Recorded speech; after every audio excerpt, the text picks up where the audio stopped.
یم بار په گناهونو د تمام جهان مولا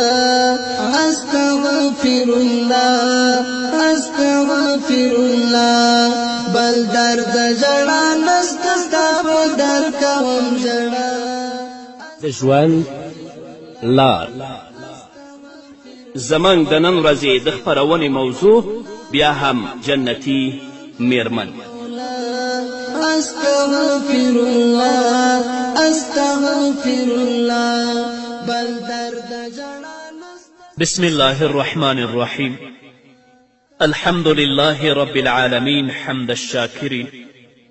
الصلاة والسلام على سيد الأنبياء والمرسلين سيدنا ونبينا وشفيعنا ومولانا محمد وعلى آله وأصحابه الطيبين الطاهرين. قدرمنو اوریدونکو د ژوند د لارې د خپرونې مینوالو، السلام علیکم ورحمة الله وبرکاته. ستاسو روغتیا او خوشحالي د پاک رب نه غواړم، په دې هیله چې د صحت او عافیت جامې پر تن ولرئ او خوشحالي مو په برخه وي. دا دی زه محمد یاسین فهیم د ژوند د لارې د خپرونې په وړاندې کولو کې ستاسو په خدمت کې یم. زموږ د نن ورځې د خپرونې موضوع بیا هم جنتي میرمن. درنو اوریدونکو، د مشکات او د ابن ماجه حدیث دی. راوی د حدیث حضرت سراقه ابن مالک رضی الله تعالی عنه دی. هغه فرمایي أن النبي صلى الله عليه وسلم قال: ألا أدلكم على أفضل الصدقة ابنتك مردودة إليك ليس لها كاسب غيرك. سراقه ابن مالک رضی الله تعالی عنه فرمایي چې نبی کریم صلی الله علیه وسلم او فرمایل: آیا تاسو ته افضل ترینه او بهترینه صدقه وښایم؟ رسول الله صلی الله علیه وسلم ورښیي. هغه وایي ستا لور چې هم تا ته واپس شي، د هغې خاوند دې طلاقه کي ستا کور ته راشي، یا د هغې خاوند وفات شي ستا کور ته راشي او ستا نه علاوه د هغې بل څوک د ګټې نه وي، نو په دې باندې چې ته خرج کوې دا ستا لپاره بهترینه صدقه ده. خدای مه کړه که د یوې خور خاوند مړ کیږي یا یوې خور ته د هغې خاوند طلاق ورکوي او دا خور بیرته راځي خپل پلار کره، اوس چې پلار په خپلې دې کونډې لور باندې یا مطلقې لور باندې صدقه او خرج کوي، د دې نه بهترینه صدقه بله نشته. نو ځکه محمد رسول الله صلی الله علیه وسلم فرمایي: الا ادلکم علی افضل الصدقة ابنتک مردودة الیک لیس لها کاسب غیرک. هغه خور چې پریشان حاله وي، غم ځپلې وي، د هغې څوک پوښتنه نه کوي، نو څوک چې په هغې باندې خرج کوي د دې نه بهترینه او غوره صدقه بله نشته. کومه خور چې طلاق ورکړی شي یا هغه کونډه شي، ښکاره خبره ده چې د هغې بیچاره به څوک پوښتنه کوي. په یو حدیث کې راځي نبی کریم صلی الله علیه وسلم فرمایي: کم کس چې د مصیبت زده فریاد رسی کوي او د هغه مصیبت زده فریاد اوري، هغه دپاره الله رب العزت د مغفرت بهترینې درجې لیکي. چاته مصیبت رسېدلی، درد رسېدلی، غم رسېدلی،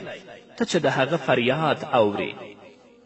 او د هغه د ستونزو په حل کې هڅاند یې کوشش کوي، الله رب العزت به ستا لپاره د مغفرت او د بښنې بهترینې درجې ولیکي. او په دې کې شک نشته کمې خور ته چې طلاق ورکړی شي یا د هغې خاوند مړ شي، کونډه شي، د هغې نه به بله مصیبت ځپلې څوک وي؟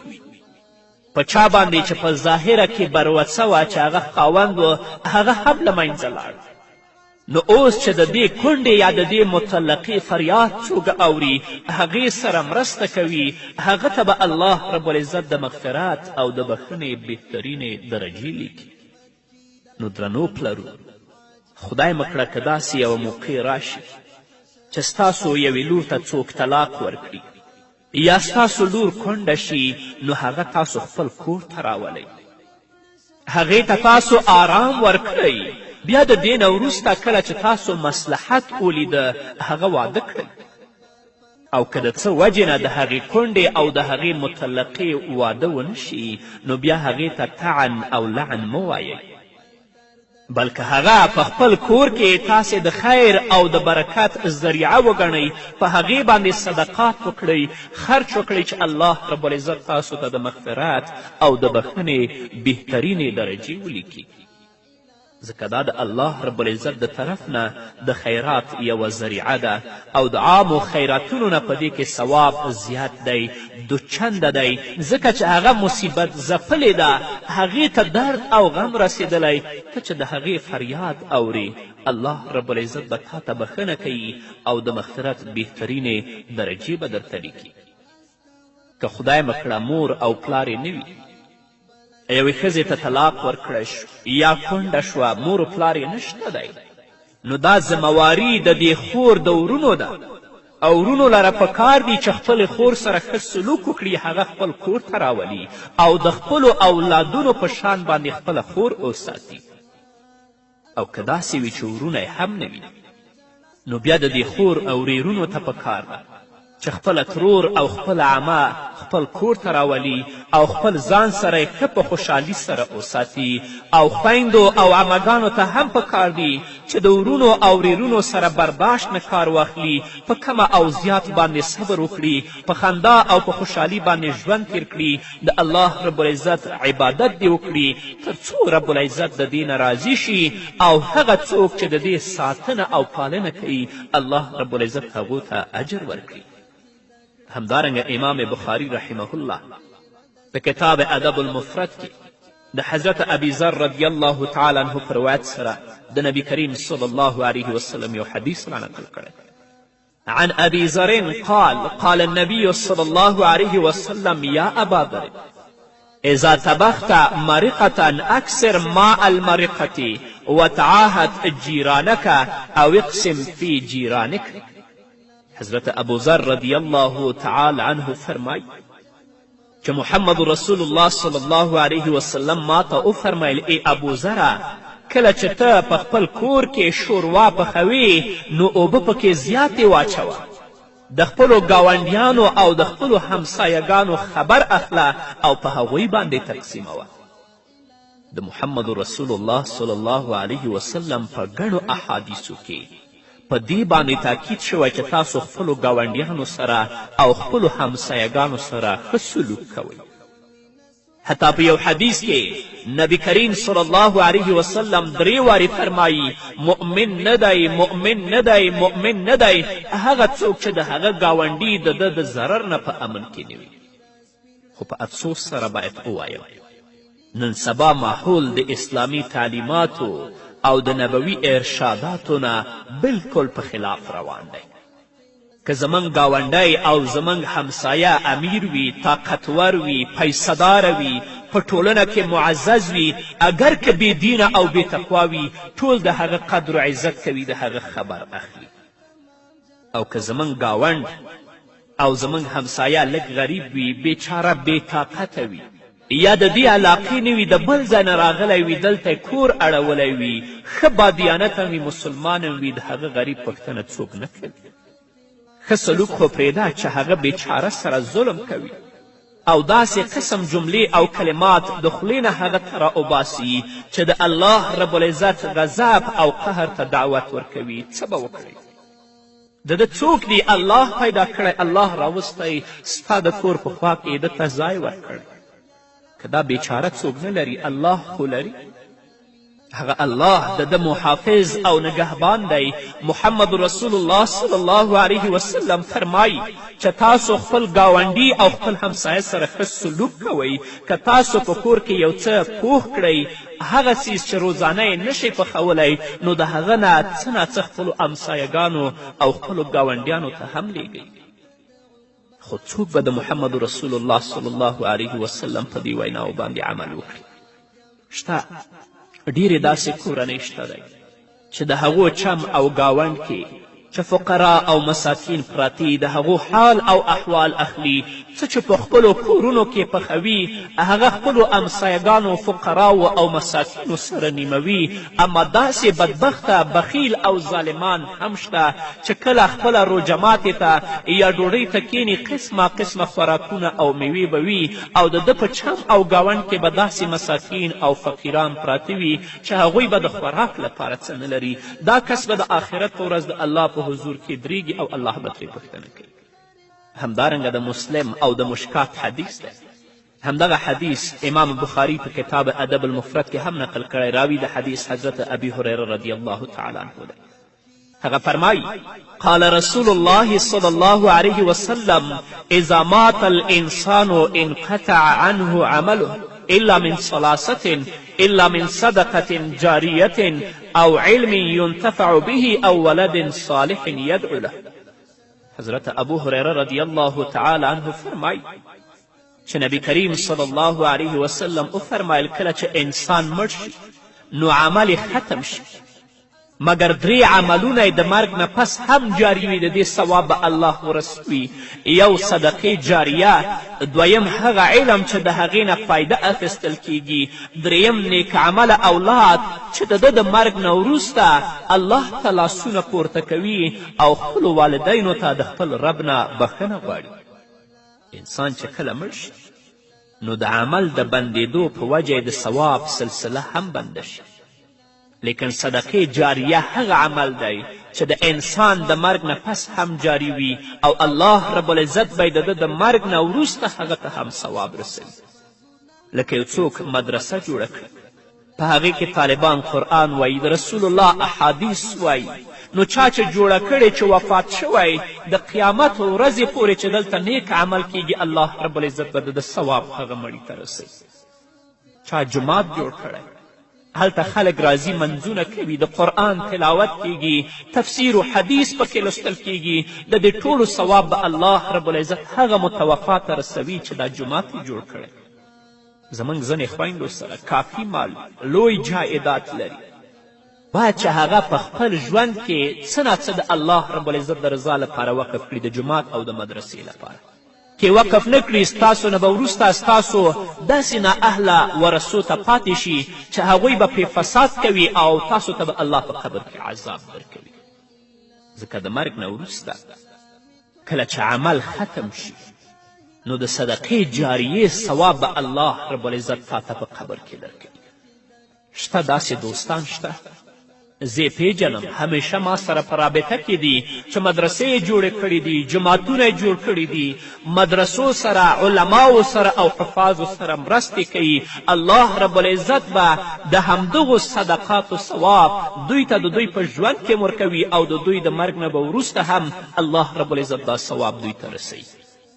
داسې کسان شته دی چې هغوی په خپل ژوند کې د فساد او د منکراتو تهداب او بنسټ ایښی دی په ژوند کې به الله رب العزت ذلیله ساتي خو کله چې مري کم د فساد بنسټ او تهداب چې د ایښی تر قیامته پورې چې څومره ګناه کیږي اصلي مجرم دغه دی الله رب العزت به د دې ګناه او عذاب هغه ته هم رسوي نو بنده په دنیوي تجارت کې هم سوچ کوي چې یو داسې کار وکړم چې د هغې نفع جاري وي نو همداشان درنو اوریدونکو د ثواب په کارونو کې هم د داسې یو سلسلې تلاش وکړئ چې د هغې د ثواب سلسله جاري وي او د مرګ نه پس کله چې د نیکو عملونو دروازه بنده شي د هغې ثواب الله رب العزت تاسو ته ستاسو د مرګ نه او وروسته در ورسوي په همدې هیله درنو اوریدونکو نور به واورو خو د یوې دمې نه یم بار پا گناہونو دا تمام جہان مولا استغفر اللہ بل درد جڑا نستستا پا در کم جڑا استغفر اللہ یم بار پا گناہونو دا تمام جہان مولا استغفر اللہ بل درد جڑا درنو اوریدونکو بیا هم زموږ سلامونه ومنئ حضرت عمر بن شعیب رضی الله تعالی عنه د خپل پلار او د نیکه نه د نبي کریم صلی الله علیه وسلم یو حدیث را نقلوي.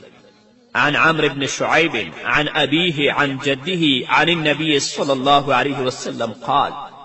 إذا تصدقت المرأة من بيت زوجها كان لها أجرها ولزوجها مثل ذلك لا ينقص كل واحد منهما من أجر صاحبه شيئا له بما كسب ولها بما أنفقت. حضرت عمر بن شعيب د خپل پلار نه او پلار د عمر د نیکه نه روایت کوي چې محمد رسول الله صلی الله علیه وسلم وفرمیل: کله چې یوه ښځه د خپل خاوند د کور نه صدقه ورکړي نو د هغې دپاره او د هغې د خاوند دپاره د دې صدقې اجر دی او په دوی کې هر یو د بل ملګري ثواب کې کمی نه راولي. د سړي اجر د هغه د کسب د وجې دی او د ښځې اجر د هغې د صدقې ورکولو د وجې نه. مطلب دا دی چې کور کې کم خوراک تیاریږي هغه خوراک د خاوند په مال باندې اخیستلی شوی وي. اوس دا خوراک د خاوند عام اجازت په وجه باندې زنانه خیرات کوي، یو فقیر او یو سائل راځي د دې دروازې ته درېږي، څه اوړه یا څه ډوډۍ یا څه ترکاري هغه ته لیږي، نو الله رب العزت به دې خور ته هم ثواب ورکوي او الله رب العزت به د دې خاوند ته هم ثواب ورکوي. خاوند ته د دې وجې نه ثواب ورکوي چې دغه مال د کسب کړی او کور ته یې راوړی، او میرمنې ته الله رب العزت د دې وجې نه ثواب ورکوي چې دې صدقه کړې ده. نبی کریم صلی الله علیه وسلم فرمایي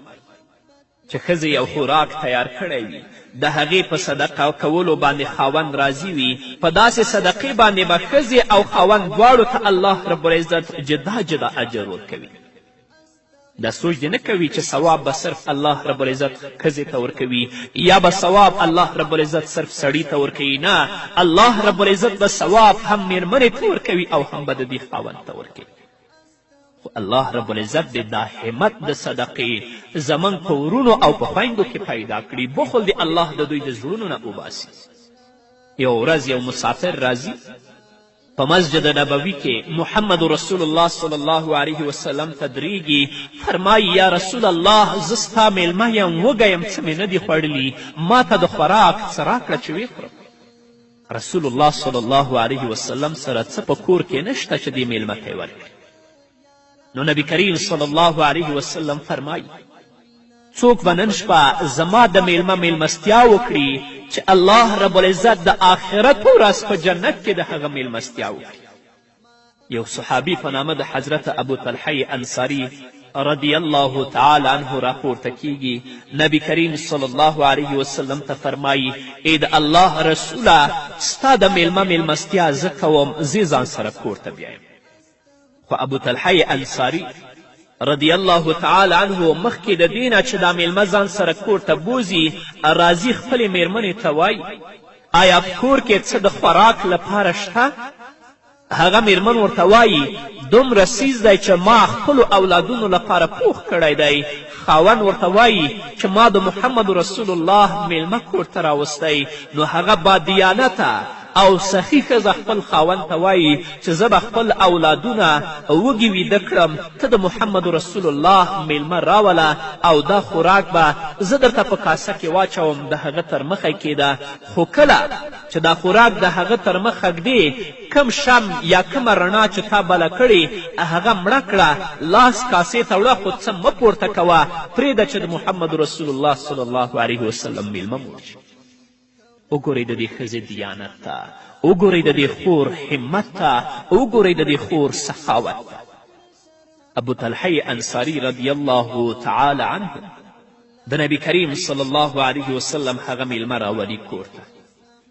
نو د ابو طلحه انصاري میرمن هغه څه چې پخ کړي ابو طلحه ته ورکوي چې ویسه د هغه تر مخه کېده، ته لاس کاسې ته وړه، هغه به دا ګمان کوي چې خوراک کوي، خو ته څه مه خوره، پرېږده چې د محمد رسول الله میلمه موړ شي.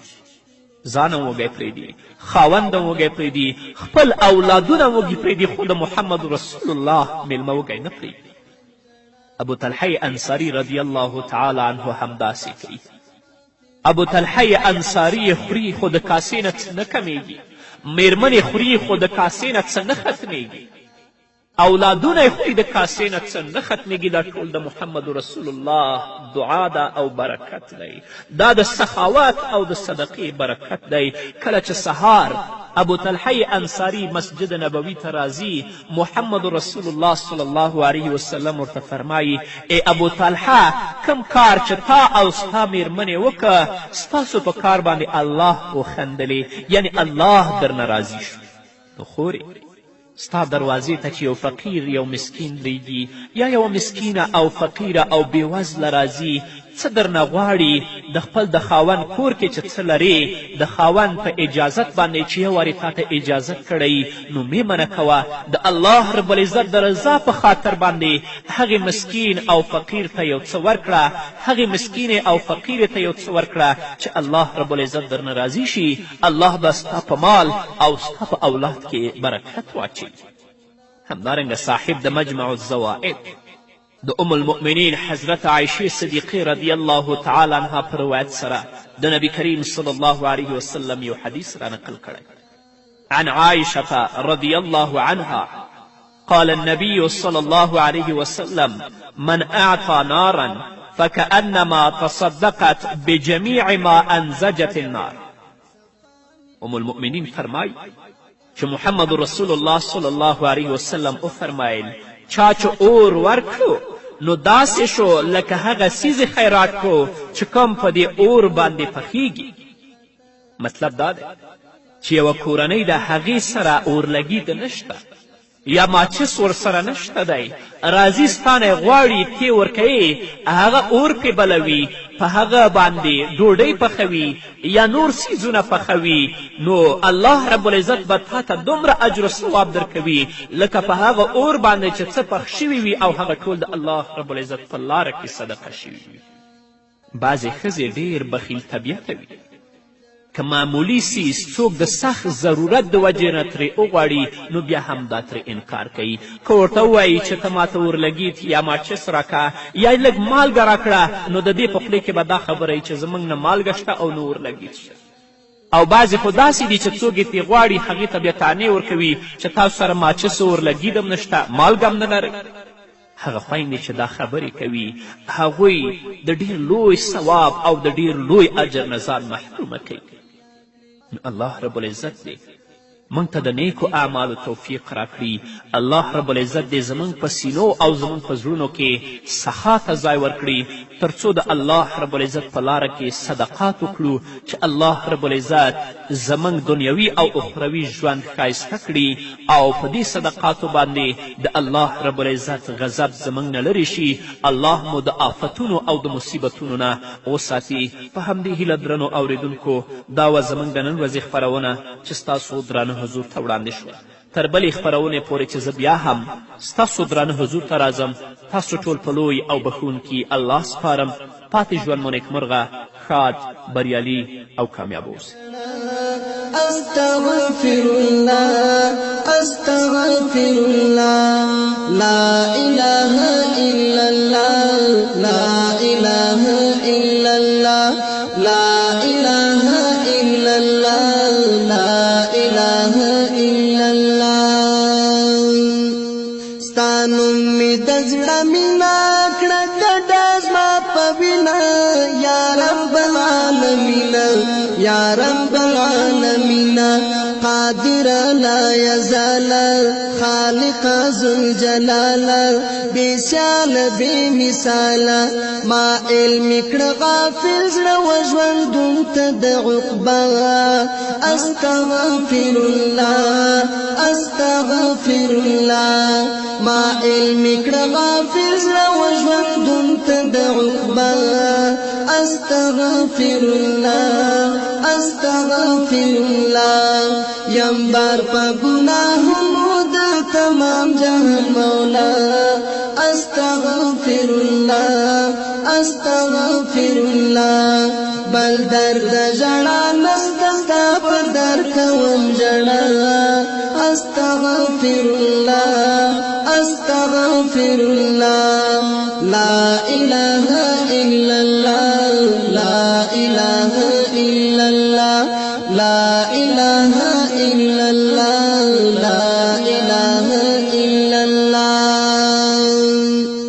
غفور رحیم رحمان یې عظیم کریم منان یې قهار غفار حنان یې قهار غفار حنان یې امان راکړه جنت کی توفیق د دین خدمت کی داخل می کر رحمت کی عاجز احمدی نکړه شرم سار په حشرګاه